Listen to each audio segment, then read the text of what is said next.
ఈరోజు మరో కొత్త టాపిక్తో మీ ముందుకు వచ్చేసామండి. అసలు మన ఆంధ్రప్రదేశ్లో పెద్ద గాలిగోపురం ఉన్న దేవాలయం అంటూ ఉందా? ఇండియాలోనే ఫస్ట్ ప్లేస్ సంపాదించిన ఒక స్పెషాలిటీ ఆ మందిరంలో ఉందా? అతిపెద్ద గోపురాలు, వాస్తు కళారూప శాస్త్రాన్ని పాటించినటువంటి దేవాలయం మన ఆంధ్రప్రదేశ్లో ఉందా? తెల్లవారుజామునే బావి నుండి నీళ్లు తీసుకువెళ్ళి శుభకార్యాన్ని ప్రారంభిస్తారంట, నిజమేనా? ఇలా ఈ ప్రశ్నలన్నిటికీ సమాధానాలు మీరు కష్టపడే పని లేకుండా మేమే తీసుకొచ్చేసాం ఈ వీడియో ద్వారా. Hi, hello local discovery channel ప్రేక్షకులందరికీ నమస్తే అండి. ఎలా ఉన్నారు అందరూ? ఆంధ్రప్రదేశ్లో కాకినాడ జిల్లాలో గొల్లల మామిడాడ అనే ఒక ఊరిలో హిందూ దేవాలయం ఉందండి. ఆ ఆలయం విష్ణుమూర్తి యొక్క 7వ అవతారమైన రాముడికి అంకితం చేయబడింది.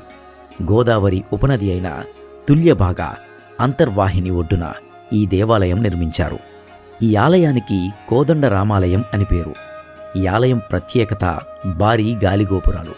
జనరల్గా మనం ఏ దేవాలయంలో చూసినా మహా అయితే ఒక 50 అడుగులు లేదా 60 అడుగుల్లో గాలిగోపురాలు నిర్మిస్తారు.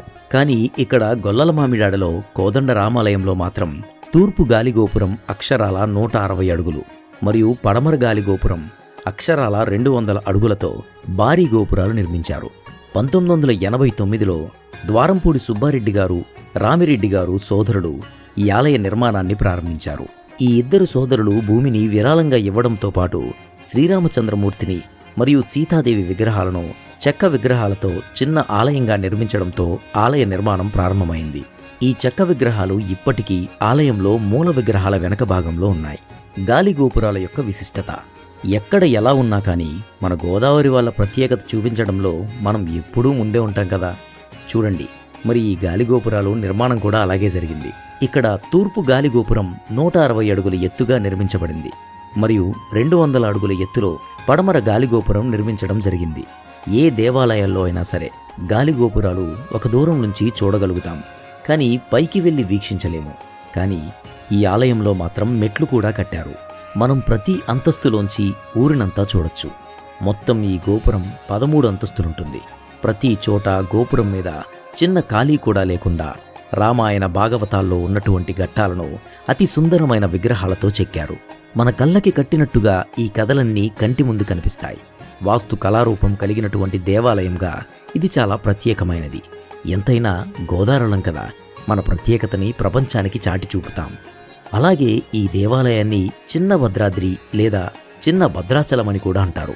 ఒంటిమిట్టలోని కోదండరామ దేవాలయంతో పాటు ఆంధ్రప్రదేశ్లో 2వ అత్యంత ప్రఖ్యాతి రామాలయాల్లో ఇది కూడా ఒకటి. శ్రీరామనవమికి ఈ కోదండరామాలయంలో జరుపుకునే అత్యంత ప్రముఖమైన పండుగ. మన భారతదేశంలోని మొదటి స్థానంలో సంపాదించుకున్న ఒక ప్రత్యేకత ఈ దేవాలయంలో ఉంది. అదేంటో తెలుసా? అద్దాల మండపం. స్వామివారికి కళ్యాణం జరిపించిన తర్వాత 5వ రోజు పవలింపు సేవ చేస్తారు, అంటే ఉయ్యాల సేవ. ఇది మందిరంలోనే ఏర్పాటు చేయాలి.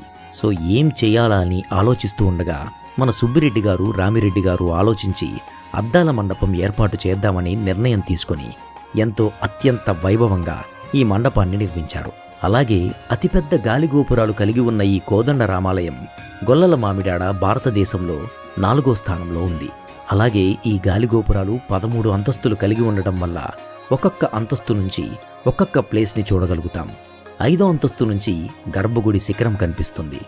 అలాగే 10వ అంతస్తు నుంచి గోపురం యొక్క శిఖరం కనిపిస్తుంది. ఈ గొల్లల మామిడాడ పచ్చని పరిసరాలతో ప్రకృతి తల్లి ఆకుపచ్చ చీర కట్టుకున్నంత అందంగా ఉంటుంది. ఇక్కడ మరో విశేషం ఏంటంటే దగ్గరలో ఒక బావి కూడా ఉంటుంది. దాని నుంచి తీసుకున్న నీరు ఇల్లు కట్టుకునే వాళ్ళు మొదటి రోజున తీసుకువెళ్ళి శుద్ధి చేసుకుంటారట. తెల్లవారుజామునే తీసుకోవాలి ఈ బావిలోని నీళ్లు. అలాగే ఇక్కడ అన్నదాన కార్యక్రమం కూడా జరుగుతుంది. 12 గంటల నుంచి 3 గంటల మధ్యలో ఎంతమంది వచ్చినా కూడా అలా అన్నం వడ్డిస్తూనే ఉంటారు. ఇంత అందమైన కళాఖండాన్ని ఖచ్చితంగా చూసి రావాలి. స్వామివారి అనుగ్రహం కూడా మన అందరి మీద ఉండాలని ప్రార్థిస్తూ సెలవు తీసుకుంటున్నాం. నేటి పోటీ ప్రపంచంలో మర్చిపోతున్న మన సంస్కృతిని తెలియజేయాలని ఒక చిన్న మా ప్రయత్నం.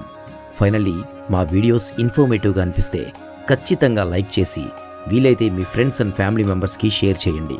ఇలాంటి క్వాలిటీ వీడియోల కోసం ఛానల్ని సబ్స్క్రైబ్ చేయండి. ఇలాంటి ఎన్నో కొత్త వీడియోలు మీకు అందించడంలో మేము ఎప్పుడూ ముందుంటాం. So thank you for watching. Have a nice day.